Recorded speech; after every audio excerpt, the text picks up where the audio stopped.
Baik anak-anak, selamat pagi. Ketemu lagi bersama Miss di sini dalam video pembelajaran tema 7, subtema 1, pembelajaran 1 dan 2. Baik anak-anak, sebelum Miss-nya melanjutkan materi, mari kita lihat tujuan pembelajaran yang Miss ajarkan hari ini, yaitu siswa mampu memahami pidato maupun isi teks pidato.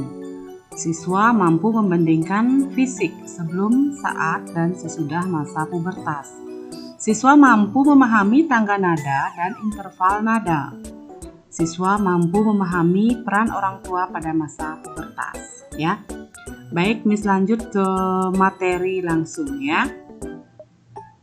Nah, kalian bisa lihat, Miss sudah mengirimkan di sini ya, membuat gambar ada orang yang berpidato. Ya, apakah yang dimaksud dengan pidato? Ya, mari kita simak ya. Pidato adalah cara menyampaikan pikiran, perasaan, dan kemauan dari seseorang kepada sekelompok orang. Ya, nah jadi kalau kita berpidato berarti pikiran, perasaan kita itu diutarakan. Kemudian kita sampaikan kepada sekelompok orang ya. Nah, tahukah kamu struktur teks pidato dan ciri-ciri teks pidato? Ya. Nah, yang pertama, struktur teks pidato yang berisi ada pembukaan. Yang namanya pembukaan itu termasuk salam pembuka, ucapan penghormatan, dan ucapan syukur. Ya, lanjut kemudian ke isi pidato, penutup, dan salam penutup. Nah, itu yang termasuk struktur teks dalam pidato. Ya, kemudian ada ciri-ciri teks pidato. Memiliki tujuan yang jelas, kemudian ada isi materi harus jelas dan mudah dimengerti. Materi harus objektif, berisi wawasan baru yang menarik perhatian. Nah, terdapat kesimpulan di akhir pidato. Ya, nah itu struktur teks pidato dan ciri-ciri teks pidato. Baik, Miss lanjut lagi ke materi perbandingan fisik sebelum, saat, dan setelah masa pubertas. Ya, bisa kalian lihat di sini ada gambar anak-anak kemudian meningkat menuju remaja dan menuju dewasa. Ya. Nah, dari gambar anak-anak, kalian bisa membandingkan anak-anak, remaja, dan dewasa. Kalian bisa bandingkan, bisa kalian lihat. Ya, yang pertama terjadinya peningkatan berat badan akibat bertambahnya ukuran rangka, otot, dan organ lainnya. Ya, pada masa remaja terjadinya pada masa pubertas pada remaja. Ya. Kemudian dewasanya, masa dewasa itu adalah masa manusia yang sudah melewati pubertas. Ya. Kemudian dilihat dari anak-anak, perkembangannya memungkinkan anak mampu membaca, berhitung, memiliki rasa sedih dan rasa malu. Kalau pada remaja, nah pubertas ditandai dengan terjadinya perubahan fisik. Pola pikirnya juga sudah berubah dan pematangan fungsi organ reproduksi manusia. Kalau dewasa, dia ditandai dengan melambatnya pertumbuhan dan perkembangan manusia. Ya. Kemudian pada anak-anak mulai dapat melakukan pekerjaan ringan. Ya. Kalau dewasa, manusia dewasa itu sudah dapat berpikir secara matang. Nah, kalian bisa membandingkan fisik anak-anak ya. Kalau kalian punya adik ya, bandingkan fisik adik kalian juga pada kalian dan pada orang tua kalian. Nah, kalian bisa membandingkan perbandingan fisik ya, perbandingan fisik antara adik kalian dan orang tua kalian ya. Baik, peran orang tua pada masa pubertas ya. Ada berapa peran orang tua pada masa pubertas ya. Yang pertama sebagai pendidik.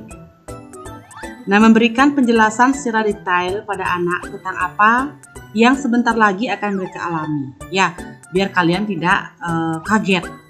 ini kenapa sih, itu kenapa, kok bisa begini, kok bisa begitu, ya, seperti itu ya.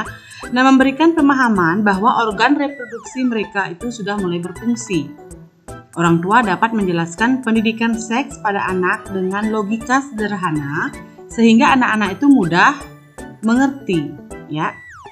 Nah, kemudian ada yang kedua, sebagai orang tua itu sebagai pendamping, ya. Nah, jika orang tua mampu membangun kedekatan dengan anak-anak remaja mereka, mendampingi mereka selama masa puber akan terasa lebih mudah. Ya, hindari terlalu sering mengkritisi. Perbanyak mendengarkan, orang tuanya sebagai pendengar saja. Ya, jadilah temannya dengan memperbincangkan apa yang sedang menjadi minatnya. Dan juga bisa mengenali teman-temannya, sama siapa dia bergaul, kemana dia pergi, dengan siapa. Nah, orang tua kalian harus mengetahui, ya.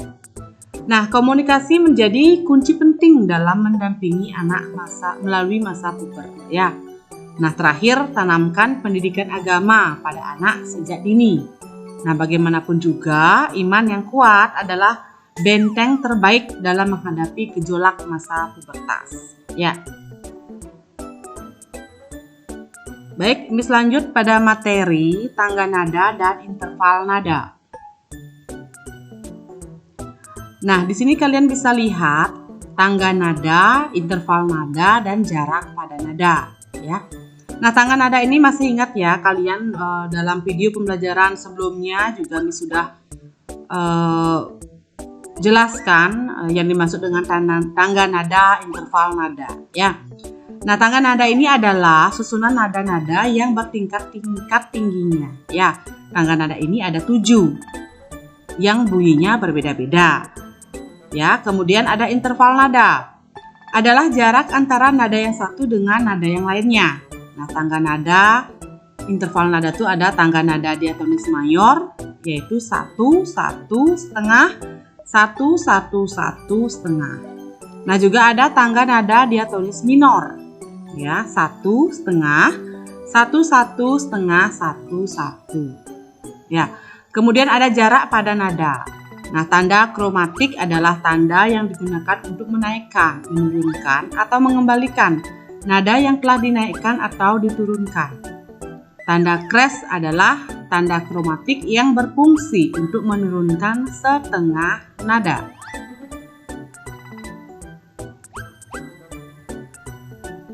Nah, baik anak-anak, untuk video pembelajaran hari ini Miss cukupkan sampai di sini ya. Jangan lupa baca buku modul kalian ya, lihat di situ tugas-tugasnya, apakah ada soal-soal latihan bisa kalian kerjakan ya.